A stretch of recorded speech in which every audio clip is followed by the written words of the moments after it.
Hello दोस्तों, welcome to our YouTube channel. तो आज हम लोग पढ़ने वाले हैं क्लास 9 साइंस का चैप्टर नंबर 1 जो कि है मैटर इन आवर सराउंडिंग्स। तो चलिए शुरू करते हैं। सबसे पहली बात आती है what is matter, definition of matter.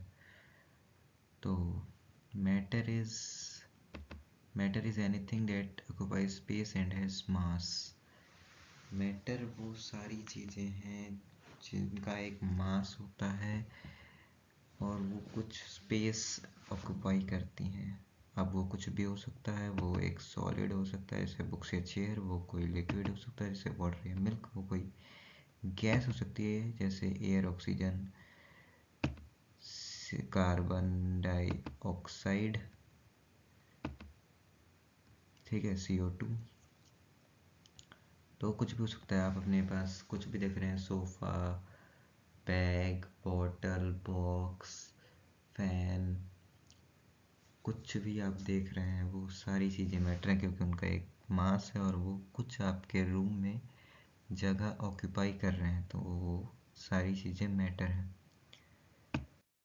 तो हमारा नेक्स्ट टॉपिक आता है कैरेक्टरिस्टिक्स ऑफ मैटर। तो मैटर का वही मैंने आपको बताया ना, सेम कैरेक्टरिस्टिक्स। जो सारी चीज़ें मैटर हैं वो कुछ स्पेस ऑक्यूपाई करेंगी, उनका एक मास होगा, वो 3 स्टेट में, मैटर के 3 स्टेट होते हैं, वो तीनों में एग्जिस्ट करेंगी, सॉलिड, लिक्विड और गैस। सॉलिड का एग्जांपल जैसे स्टोन मैटर है, लिक्विड का एग्जांपल जूस एक मैटर है क्योंकि वो भी एक फिक्स्ड वॉल्यूम ऑक्यूपाई करता है किसी ग्लास में। गैस ऑक्सीजन जो कि सराउंडिंग का गैस, एक मान लीजिए आपका सराउंडिंग है, इसमें एक स्पेस ऑक्यूपाई करती है गैस की पार्टिकल्स, एक स्पेस ऑक्यूपाई करते हैं यहाँ पे। तो ये सारी चीज़ें मैटर हैं। नेक्स्ट टॉपिक हमारा आता है स्टेट्स ऑफ मैटर। मैटर के 3 स्टेट्स होते हैं। पहला है सॉलिड, दूसरा है लिक्विड, तीसरा है आपका गैस। तो यहाँ पे इनके कुछ प्रॉपर्टीज़ हैं जिनके हिसाब से इनको कैटेगराइज किया जाता है। शेप, पहली चीज़ आती है शेप। तो सॉलिड का जो शेप होता है वो डेफिनेट शेप होता है। अब जैसे आप अपने पेन की बात करिए, उसका एक डेफिनेट शेप है, उसे चेंज नहीं किया जा सकता, कुछ नहीं कर सकते, उस वो एक डेफिनेट शेप है। लिक्विड का जो शेप होता है वो आप डेफिनेट नहीं कह सकते, वो एक इनडेफिनेट शेप है क्योंकि लिक्विड को आप जिस भी कंटेनर में रखोगे वो उसका स्पेस ऑक्यूपाई कर लेगा। अगर आप लिक्विड को एक बॉक्स में रखते हो तो वो बॉक्स के शेप में आ जाएगा, अगर आप लिक्विड को एक टेस्ट ट्यूब में रखते हो तो टेस्ट ट्यूब के शेप में आ जाएगा। गैस का तो कोई शेप ही नहीं होता यहाँ पर, गैस का कोई शेप नहीं होगा क्योंकि गैस के पार्टिकल्स इधर उधर घूमते रहते हैं। वॉल्यूम की यहाँ पर बात आती है तो सॉलिड का वॉल्यूम फिक्स होगा क्योंकि इसका शेप फिक्स है, तो वो एकदम उसके पार्टिकल जो है इंटरकनेक्टेड रहते हैं तो उसका शेप फिक्स होगा। लिक्विड का वॉल्यूम अगर शेप बदल सकता है लेकिन वॉल्यूम तो उतना ही रहेगा ना। अगर आपने 50 ml, मान लीजिए ये एक कंटेनर है और ये एक ग्लास है, तो इसमें आपने 50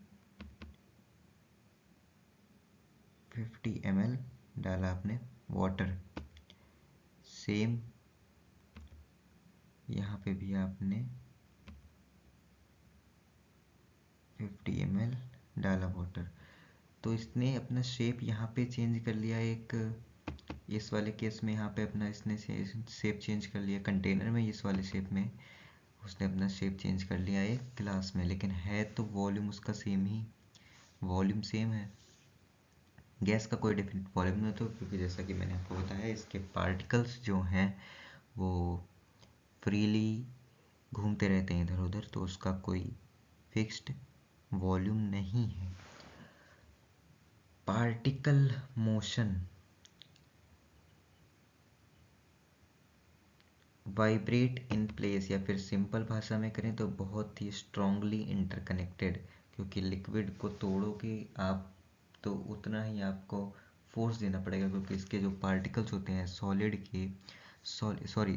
के पार्टिकल्स जो होते हैं वो काफ़ी स्ट्रांगली इंटरकनेक्टेड होते हैं। वहीं बात करें लिक्विड की, तो लिक्विड के जो पार्टिकल्स वो मॉडरेटली इंटरकनेक्टेड होते हैं, और गैस के पार्टिकल्स जो होते हैं वो इधर उधर फ्रीली मूव करते हैं। एग्जांपल्स आइस क्यूब, लिक्विड के लिए हो गया वाटर, और गैस के लिए हो गया स्टीम। इतना समझ आया तो कमेंट में जाकर टाइप कर दीजिएगा समझ आ गया। हमारा नेक्स्ट टॉपिक है चेंज ऑफ स्टेट्स। तो अगर कोई भी ऑब्जेक्ट क्या, अगर आइस वाटर में चेंज होता है, अगर सॉलिड अगर लिक्विड में चेंज होता है तो उसे हम लोग कहते हैं मेल्टिंग कहते हैं उसे। अगर लिक्विड सॉलिड में चेंज होता है यानी वाटर टू आइस, तो उसे हम लोग कहते हैं फ्रीजिंग। अगर लिक्विड गैस में चेंज होता है तो उसे हम लोग कहते हैं इवेपोरेशन। तो जैसे कि water to water vapours. Condensation वो होता है दोस्तों जो गैस टू लिक्विड यानी steam to water droplets. Sublimation वो होता है जो कि सॉलिड टू गैस यानी कैम्फर टू वेपर। कैम्फर आपका होता है कपूर जो घर में जलाते हैं, उसे ही हम लोग कैम्फर कहते हैं दोस्तों।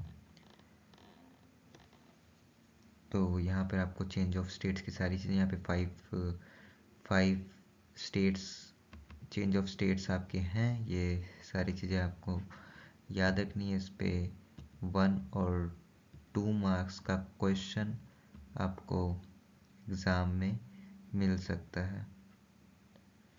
ठीक है दोस्तों, राइटिंग पे मत जाइएगा। Characteristics of particles of matter. अब जो मैटर के जो पार्टिकल्स होते हैं, अब आपको जो, चलिए पहले आपके हाथ में क्या चीज़ है, आपके हाथ में एक पेन है, तो वो किस चीज़ से बना है? वो छोटे टाइनी पार्टिकल्स से मिलकर के बना है। तो इन पार्टिकल्स के कुछ कैरेक्टरिस्टिक्स होते हैं। ये बहुत टाइनी होंगे, इनमें एक कांस्टेंट मोशन होगा, ये ज़रूर मूव करेंगे। लेकिन अब जैसे देखिए, आप कहेंगे कि सॉलिड के पार्टिकल्स तो मूव करते हैं, मेरे हाथ में पेन है वो उसके पार्टिकल्स मूव कर रहे हैं। जी बिल्कुल कर रहे हैं, लेकिन वो स्ट्रांगली इंटरकनेक्टेड हैं तो आपको पता बिल्कुल नहीं चल रहा है। वहीं आप अगर एक रूम में अगरबत्ती जलाएं, और अगरबत्ती यानी गैस, तो उसमें से जो गैस रिलीज होगी उसके पार्टिकल्स, अभी मैंने आपको बताया, अभी मैंने आपको यहाँ पे बताया कि गैस के जो पार्टिकल्स होते हैं वो फ्रीली मूव करते हैं, मूव फ्रीली। तो अगर आप उनमें उनका जो धुआं निकलेगा उसमें हाथ लगाएंगे तो वो गैस जो है वो इधर उधर हो जाएगी। तो वैसे ही होता है कि उसमें कांस्टेंट मोशन होता है, लेकिन आपको सॉलिड में कम पता लगता है, लिक्विड में थोड़ा सा ज़्यादा पता लगता है, गैस में बहुत ज़्यादा पता लगता है उनका मोशन पार्टिकल्स का। अब अट्रैक्टिव फोर्सेस जिसकी बात कर रहा था, अट्रैक्टिव फोर्सेस, तो सॉलिड में टाइटली पैक्ड होता है, बहुत ज़्यादा इंटरकनेक्टेड फोर्स, अट्रैक्टिव फोर्स बहुत ही हाई होता है इसमें। लिक्विड में हल्का सा लूज, थोड़ा सा फ्रीली मूव करते हैं। गैस में very far apart particles move very fast. Okay, so let's move on to the next topic, physical and chemical change. ये कुछ खास टॉपिक नहीं, लेकिन मैं आपको जल्दी से एक्सप्लेन कर देता हूँ। Does not form a new substance. अगर कहीं भी फिजिकल चेंज हो रहा है तो वहाँ कोई भी नया सब्सटेंस नहीं बनेगा। यानी मेल्टिंग, कटिंग एंड बॉइलिंग में कोई भी नया सब्सटेंस नहीं बन रहा है। मेल्टिंग में आइस टू वाटर, लेकिन है तो वो वाटर का ही फॉर्म। कटिंग में भी किसी, अगर मान लीजिए यहाँ पे एक सब्जी है, इसको हम लोग काट रहे हैं, तो कोई भी नया सब्सटेंस नहीं बन रहा है क्योंकि फिजिकल चेंज है। बॉइलिंग में भी वाटर टू गैस बन रहा है, वाटर टू वाटर वेपर्स बन रहा है, तो कोई भी नया सब्सटेंस नहीं बन रहा है, सिर्फ उसका फॉर्म चेंज हो रहा है। केमिकल चेंज में हमेशा एक न्यू सब्सटेंस दोस्तों बनेगा, यानी बर्निंग पेपर।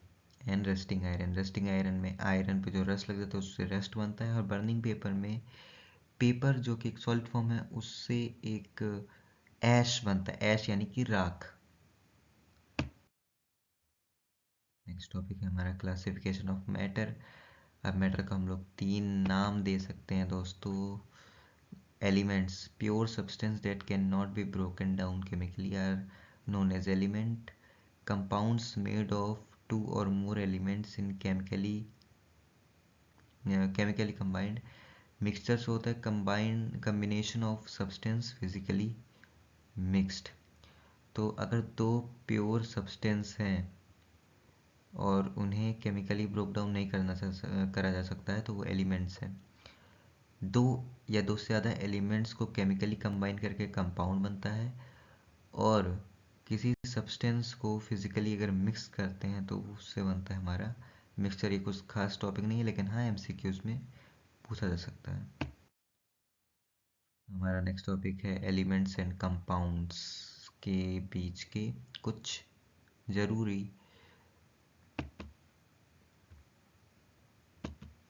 क्लासिफिकेशंस। डेफिनेशन यहाँ पर है, can not be broken chemically, element को आप केमिकली ब्रोक नहीं कर सकते।